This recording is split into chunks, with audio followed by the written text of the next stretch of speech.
when we challenge ourselves, whatever kind of a challenge it is, physical challenge, mental challenge, it's not easy. We do all of these things. A lot of people think that, we do what we do because it must be easy for us. It's not. And even some of the other challenges that aren't physical, it's never easy. Committing to do something, to play the drums for a half an hour every day for 30 days, that's a challenge. It really takes a focus, but it's okay. That's where the discomfort comes in, and it's okay to acknowledge that this isn't easy. It doesn't always feel good, but you know what? I'm going to stick with it. I'm going to do it, and I'm going to see what comes out the other side of this.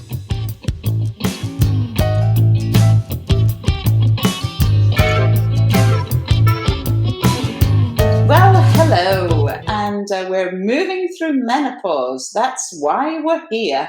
Now, let me say, first of all, welcome to Lisa and Adrienne, all the way from, do you know what? I've just forgotten where you are. Asheville, North Carolina. That's right, Asheville, North Carolina. And I said that when we met last time, I'd been there. So thank you so much for joining us today, and I love what you two are getting up to. I love what you're doing, and I think it's really important that we share what you're doing in your work life, but also what you're getting up to in your personal life, your crazy challenges that you set for yourselves. Let me just say, first of all, hello to Lisa. Put your hand up and tell us who you are. Show us who you are. That's it. And Adrienne. That's right. I love you in that turquoise. It suits you so well. It's actually Age Like a Renegade. Oh, there you go. It's branded merch. I love that about you. And you know what? We'll share with our audience that Adrienne and I have something in common, don't we? We do. We're both physical therapists, or physiotherapists. That's it. I'll let you off. So we both have the same profession. And Lisa, you're not a million miles away, are you? No, I'm a massage therapist, among other things. Yeah, personal trainer as well. That's right. So I think we're all in the same wheelhouse here, aren't we? Yeah. And so do tell me, because you mentioned, you alluded to the fact that maybe body parts were hurting today. Tell me what you were doing at the weekend. Adrienne, do you want to tell me what you were doing? Yeah, what we set out to do was a 50K on the Appalachian Trail, which we were on the highest points, or the highest part section of the Appalachian Trail. And the weather was a little challenging. We had 15 to 20 mile per hour winds with gusts of 30, 35. Yeah. And the temperature was definitely single digits Fahrenheit. Because we were up on a ridge, it didn't warm up. It was sunny, but there was snow, there was ice, we went through all the seasons. Yeah. We'd hit a section and say, oh, summer. Oh, this is spring. we did hit them all. We did not make 50K. We stopped short at 27 miles because I think it's about 43K, because we were 13 hours and 42 minutes into it, and we were tired. And there was a storm coming. A rainstorm coming. We wanted to make sure we were out of the there. mountain. Yeah. Yeah. Well, I mean, that's the thing, really, when you're presenting yourselves or putting yourselves into potentially hazardous situations, there's a point at which you have to take a sensible decision and decide to pull the plug and keep yourself safe, because that's important too, isn't it? Yeah. And there really was only one out. We were in the wilderness for all of the day, for 12 hours of the day, and then we had the one out and we took it. Well, I would have been with you, because honestly, I went for a walk this morning. I can't tell you how windy it is here, but I say it's blowing a gale, and the hood on my coat was filling up with wind, and I was leaning into it. So I can only imagine how windy it was where you were. And you forget how much that takes out of you, the wind and the cold.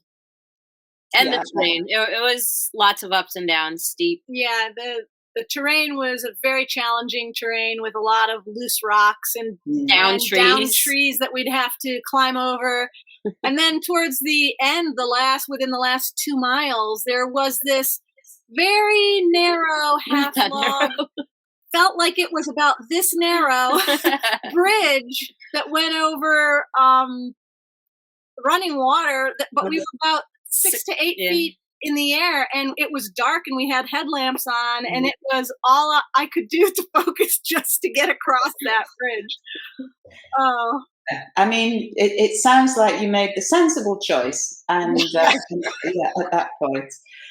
Well, so I love what you're doing with these challenges that you set yourselves, and that you're age like a renegade is more than a slogan. I think for you, isn't it? What Lisa? How did that come about?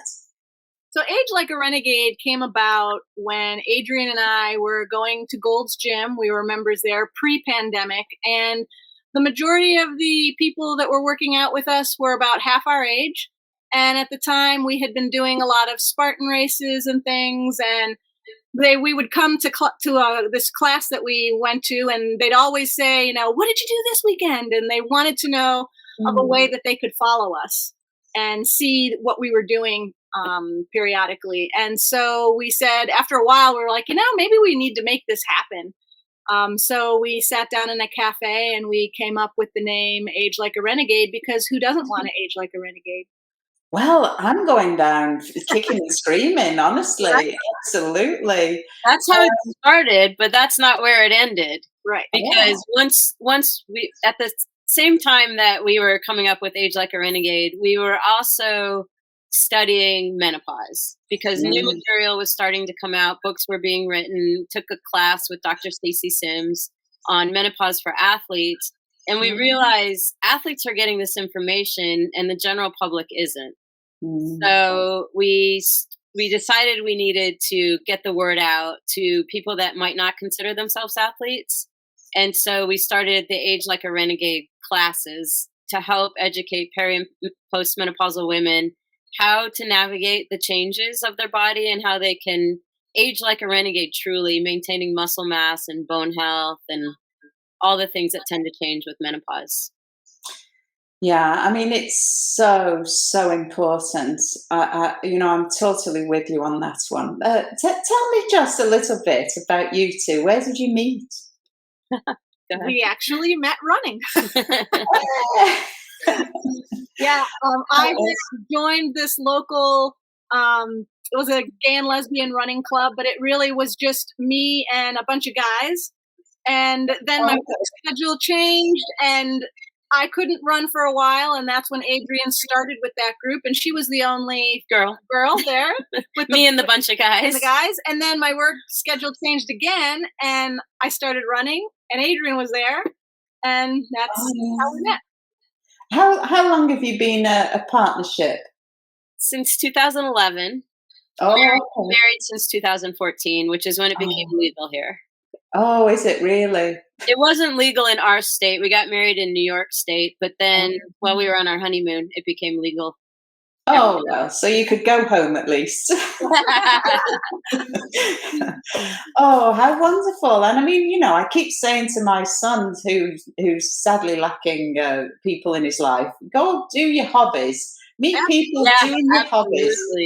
Because you don't want to meet somebody in a bar if not a bar isn't what you like to do. Yeah, exactly. It's perfect, isn't it? So you obviously both were enjoying running, and then you were both going to the gym, and then where did all the challenges start?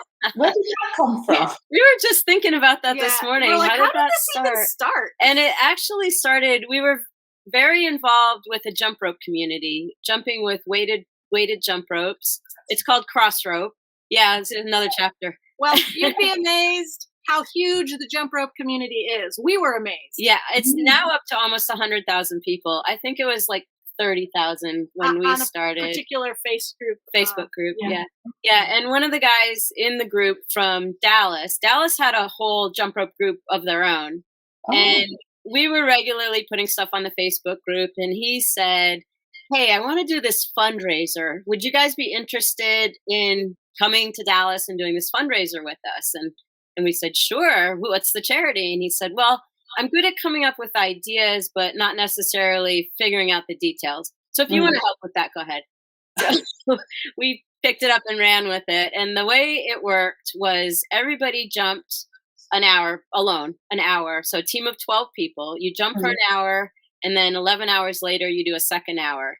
And the goal was to keep somebody jumping for 24 hours. Right. And then I wrote training programs for everybody. And the people that did the training program actually could do an hour. And that was about 5 of us. Yeah, maybe 6. And so what we ended up doing was the people that couldn't jump for an hour, they might jump 4 minutes and we'd fill in a minute, and then they'd come back and do 4 and we'd fill in. So we ended up jumping a good part of the 24 hours.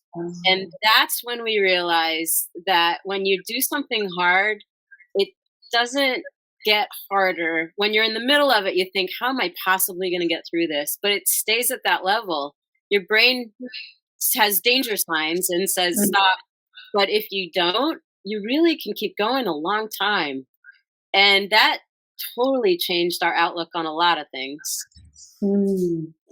Oh, that's interesting, isn't it? Because I'm always consuming this information, and lately I was listening to a podcast, and we were talking about how they were talking about how comfortable our lives have got, and how bad that is for our health, in actual fact. And so this is exactly what you're talking about. We're pushing those boundaries outside what you might consider to be your comfort zone. But that's fascinating that when you're kind of, it only goes so far, and it can only be so bad. And actually, you can keep going for quite a long time when you put your mind to it. So. And your mind can talk you into or out of a lot of things. Yeah, I mean, that's really powerful, isn't it? That's, we might never even get to the start line. That's right. Because of that. Yeah. We've stopped before we even started. Yeah, within reason. Like Saturday, we could have probably pushed through and done, but it wouldn't have, we were beyond the point of it being safe and healthy.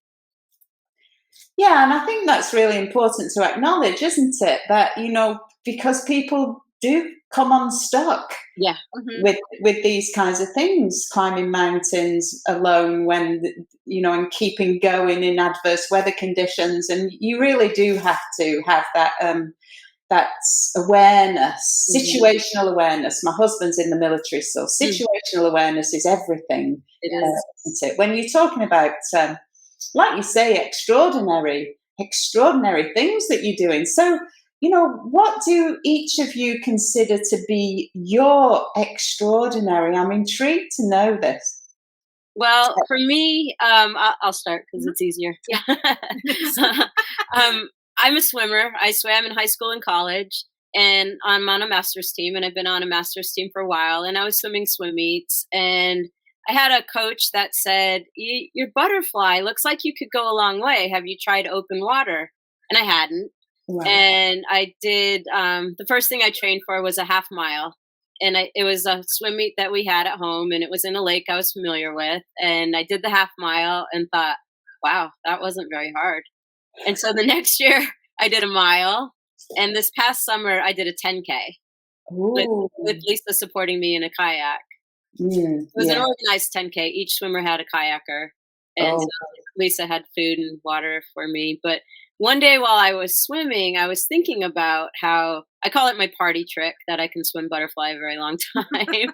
And that I thought that everybody has an extraordinary, and it takes something shifting to even find it. Like I wasn't having fun at swim meets anymore. So I shifted and found something else I love. It's in the same field, but it's different. And I'm not winning because it's slower than freestyle, but I don't care. Not about that. I absolutely love the rhythm of it and the flow of it. And yeah, that's my extraordinary. Okay. Lisa? I'm sitting here thinking about it. I think about it a lot because Oh, quite often, contrary to what a lot of people who know me might think, um, sometimes I don't think I'm extraordinary at all at anything. no. I'm mediocre at everything. But I really feel that my extraordinary might be my creativity. That I'm extremely creative, creative in thinking up crazy challenges for us to do, creative with art and expressing myself. So I think that that's my extraordinary. Music, Well, lots of yeah, writing. yeah, yeah. So, we are talking about your physical challenges, but I think it's important for us to highlight the fact that it doesn't have to be a physical challenge No. No. set for yourself. And all of our challenges aren't physical. Mm.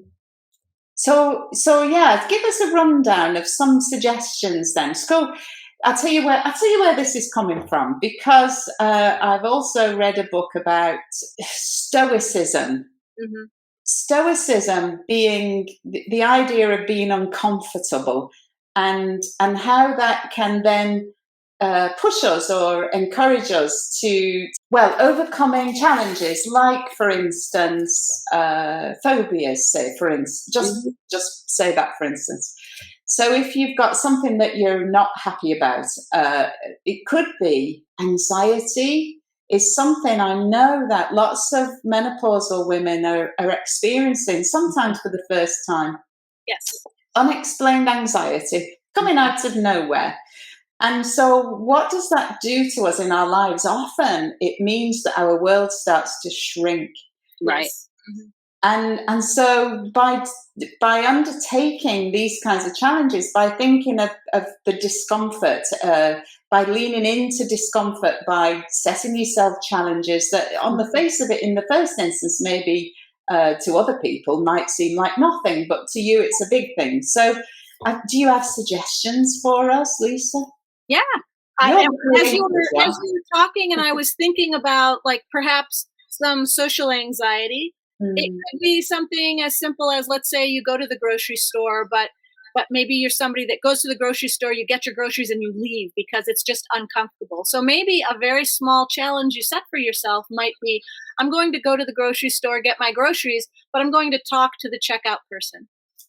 I'm going to say, how's your day today? It could be something as small as that, a baby step. It doesn't have to be big. It doesn't have to extend for hours or weeks. It can just be a momentary thing. And then maybe that is your challenge every time you go to the grocery store. And then you start to feel comfortable with that. And then you extend it a little bit more. Okay, I'm going to talk to the checkout person and the person in produce. You mm, know, it can be whatever you want to adapt to your life and whatever you're feeling uncomfortable. A comfort zone doesn't have to be like physical activity comfort zones, getting uncomfortable physically because our mm, lives have gotten so soft. It can mm. be getting outside of your comfort zone where you commit to, let's say you have a dream of becoming a writer. You commit to maybe writing every day, for 5 minutes a day or 2 minutes a day, for a week. It can be Yeah. something like that. Yeah, that's right. I mean, the thing is, the possibilities are endless, really, They aren't really they? are. If you're image conscious, it could be going out in odd socks. I Yeah, don't Yeah. yeah. know. So, I feel like we have a physical comfort zone, but also a mental comfort mm, zone. So to really distinguish between those two and what it means and how to extend beyond the comfort of either or. And I also think that as we move from perimenopause into menopause, postmenopause, some of our responsibilities might drop away. Like if we have kids at home and then they're not at home anymore, we might have a little extra time. And mm, maybe there's a hobby or something you always wanted to learn to do, but you never took the time to do it because you didn't have time. Well, Adrian's doing something. I am like that. doing something like that. oh, are you? Tell me. I'm learning to play the drums. Oh man! Wow. Oh, I think we might have talked about this because my son's a drummer. Did I? I think Yes, I Oh did. yeah, you that's did right. mention Yeah, that. yeah, Yeah. yeah. I love the drums, and actually, I was thinking that now I've paid all that money for my son to be such a good drummer. I mean, maybe he could teach me a thing, or like you're saying on the drums. Yeah. Yeah. So right now I found a 30-day online class. So I'm drumming every day for 30 days and I'm learning some stuff. Oh, and I love drumming. Yeah. Rhythmical activities are so good for our brain, aren't they? Especially the drum set, because your hands are doing different things and your feet are doing different things. Yeah, your hands and feet. Yeah, I mean, he learned to read the music as well, and so you've got a line of music for every different cymbal and Right. every different drum. And I mean, I played the piano, and so you've got the treble clef and the bass clef, and I'm all clever with 2 hands and 2 feet. But then reading the music, the drum music, I was like, oh my, that is mind blowing. Yeah, learning a new thing. And the wonderful thing that I understand about learning a new thing is you don't even have to get good at it. No, but if you think, if I do this regularly for 10 years, how good am I going to be in 10 Well, there years? is that. Yeah. You might just get good at it. Yes. Yeah. Yeah, definitely. And mastery is something that is really appealing, isn't it? When you master something, and if you never even tried, how would you know whether you could master it or not? Exactly. And learning new things is something that we need to keep doing as we age. There is no age limit to learning new things. We can learn new things until the day we die. So it's really, really important to grasp that and live that, because so many people stop learning and growing after a certain age because they think there's no point to it. Mm. So you've put together your class, your Menopause 101 class. And so give me a flavour, would you, Adrienne, if you want to start, about the kinds of things that you're doing in those sessions. Yeah, with my background in physical therapy and then a certified menopause practitioner, I'm the science aspect of it. And Lisa's has a background in social work. She has a master's in social work. So she brings another component to it. I'll talk about my component and then Lisa, you can. So we have it split into roughly 5 main categories. We start with the science of the hormones and what happens as they drop off, what things might change in our bodies. And then we go to nutrition, what changes in how we process and digest food, what we use for energy, things like that. And then the next 2 sections are all on different types of exercise. So the types of exercise that are most helpful in maintaining muscle mass and bone health. And then the last section is on sleep. Oh, yeah. I'd be there for that one.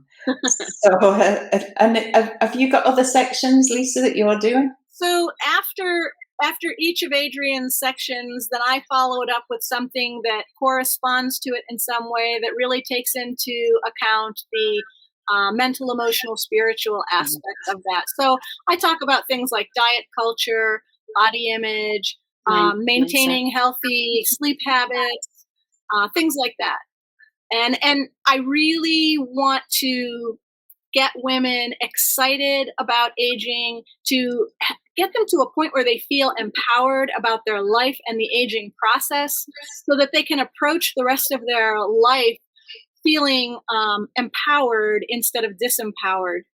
And I think that that's just so important. So it's sort of like a pep talk. You get the science, the research and everything, and then I package it up into a little pep talk so that we can now move forward with this. Yeah, I mean, it's so important that, what do they say? Prepare to fail. No, fail to prepare. I got it the wrong way around. Prepare to fail.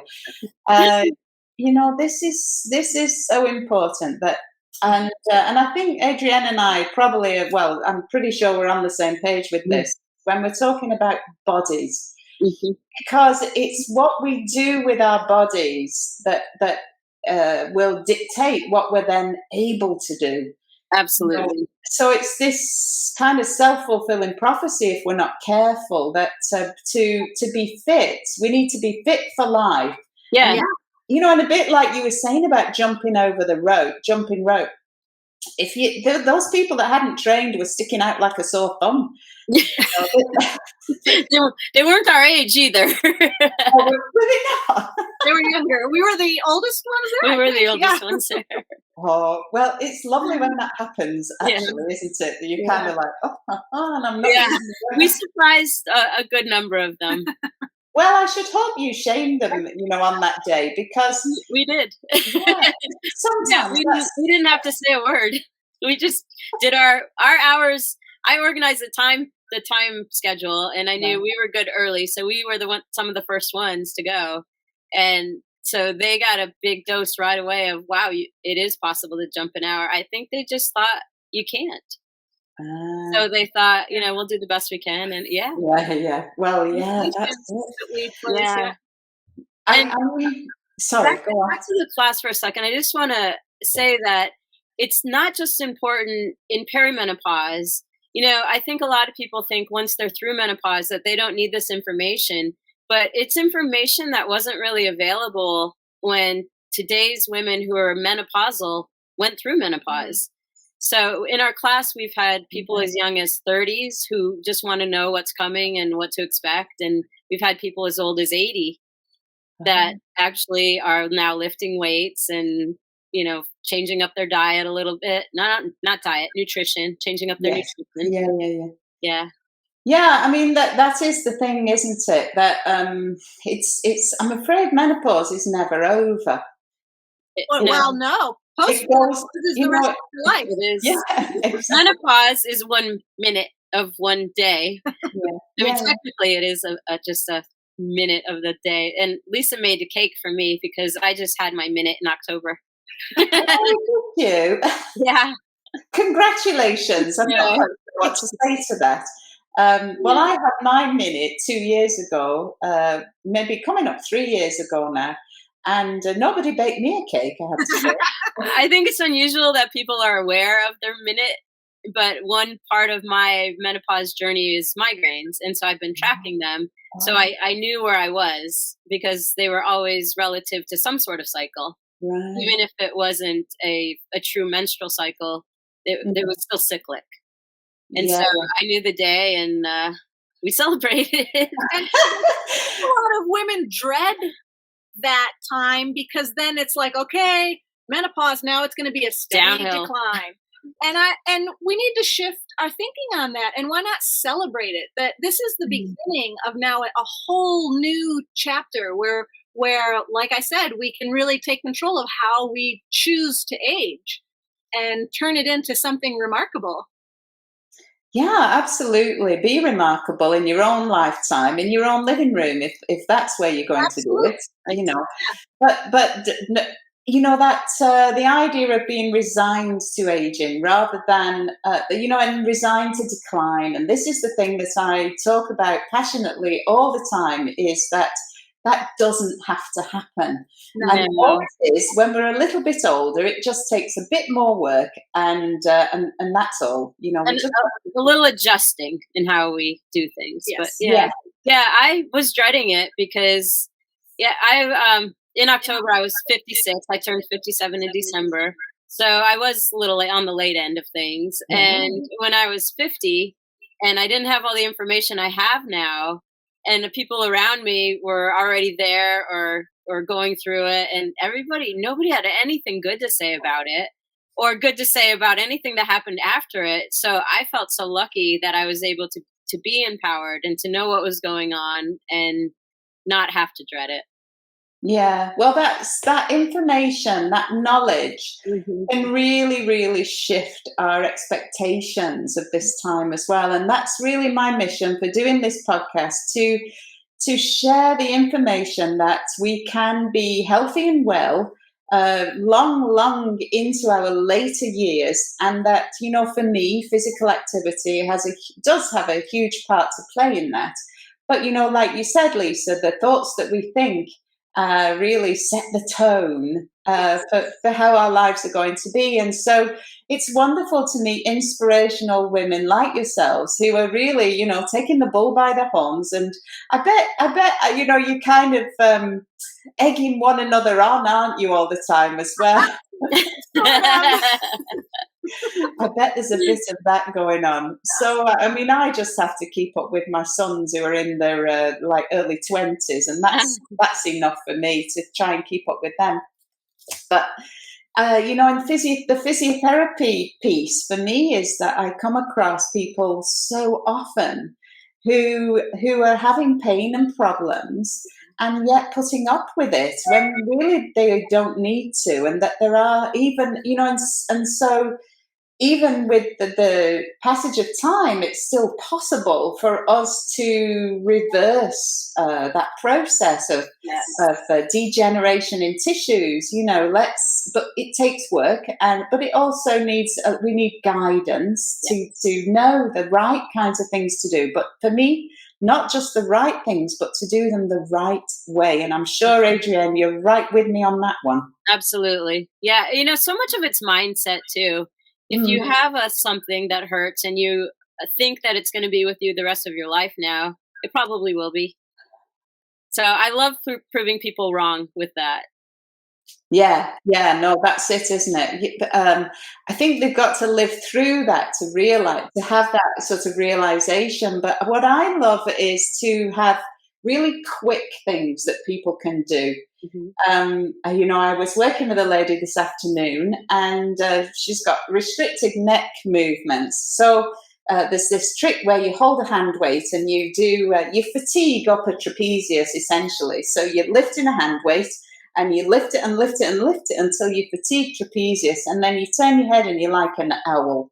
So, and the idea that for me, there are things that people can do themselves. They need my guidance from somebody, if not me, or you, or somebody, but that there are so many things that you can do that will create a shift in a really short space of time. Breath work is another one, isn't it? I'm sure you incorporate that into your course, Lisa. Yeah. I was doing a lot of breath work on Saturday. A lot of pep talking. Oh, pepping talk. Yeah. All of it came into play on Saturday. I remind myself how lucky we were to be outside all day in such a beautiful place. Yeah. Oh, yeah. The Appalachian Mountains. I did drive through there in an RV when I lived there. I mean, it's countryside, it's marvelous that, the scale of everything. For us in the UK, we just have a small flavour of that in Scotland and Wales and the Lake District. But, the scale of it, it's totally mind-blowing. We were in Tennessee and we could see North Carolina. That's the thing. Oh gosh, yeah. How amazing.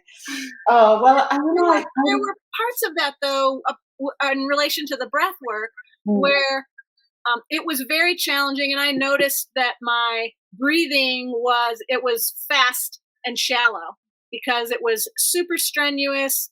My knee was hurting me. We were going downhill forever on loose rocks, and it was really challenging. And I noticed that, and I was like, okay, I need to slow that down. I'm going to turn this into a meditation where I'm breathing in, I'm breathing out. I'm breathing in, I'm breathing out. When we challenge ourselves, whatever kind of a challenge it is, physical challenge, mental challenge, it's not easy.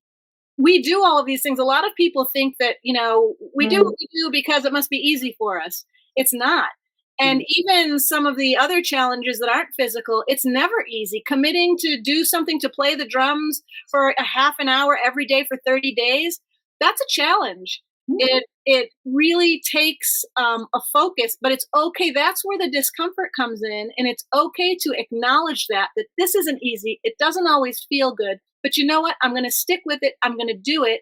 And I'm going to see what comes out the other side of this. Yeah. Get curious. Yeah, that's exactly right. Yeah, definitely. And don't jump to conclusions because we never know the outcome, do we, at the end of it? No, that's really important. I mean, they talk about the fact that they're training athletes to do extremely challenging athletic pursuits, breathing only through the nostrils. And, as a cyclist, I go so long on my bike, and then the next thing you know, I'm mouth breathing away like a train. And I try breathing through my nose, and oh gosh, the discipline of that, it's really difficult. But the fact that slower breaths through the nostrils, we're accessing the diaphragm more, we're getting the air right down to the bases of the lungs, the oxygen exchange is better, we're getting more oxygen into the blood, and the working muscles are going to do better.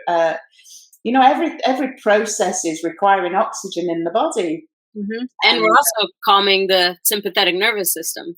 Yeah, exactly. So breath work, whether even if it is that you're harnessing the power of the breath to get you through a difficult moment, and it could just be a moment in your day when you're dealing with a difficult situation like a meeting or a bit of road rage or something, whatever it is, and our breath work can help us then. And similarly, when we're facing these physical challenges, they were talking on the podcast I was listening to about yoga, and I teach yoga, and the fact that you can be in a pose and lose yourself in the breath and really lose track of the fact that your legs are absolutely killing you. So I guess it's that, isn't it? That we can overcome some of these sensations that our body's trying to tell us. By keeping your mind busy. If it's focusing on your breath, it's not feeling your legs. No, exactly. Exactly. And this is where the change happens, actually, isn't it? So muscles and bones, if we want to change the structure, if we want to influence those tissues, then we need to be feeling it.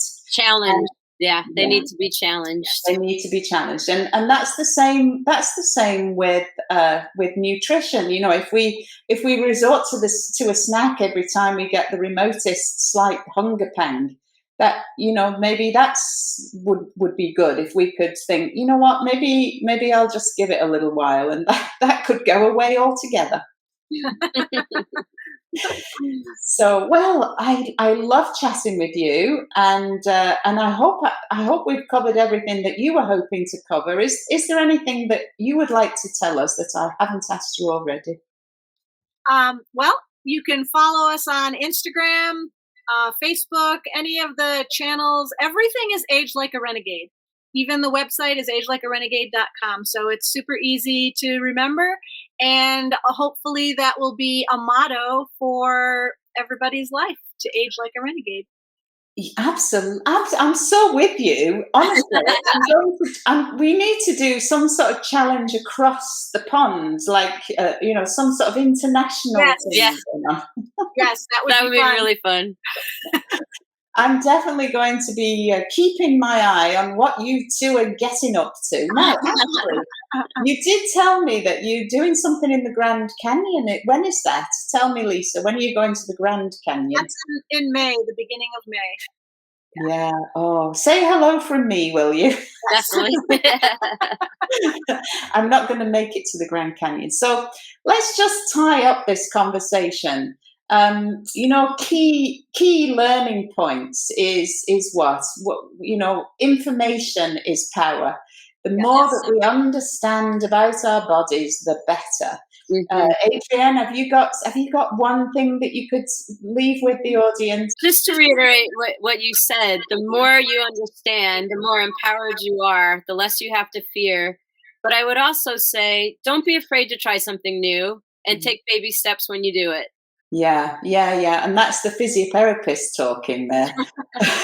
Because do something new by all means, but a gradual exposure is a great way of making sure that you don't hurt yourself, right. And that the experience is not something that you're not going to frighten yourself with to the point that you stop doing it. So or never start. Or never.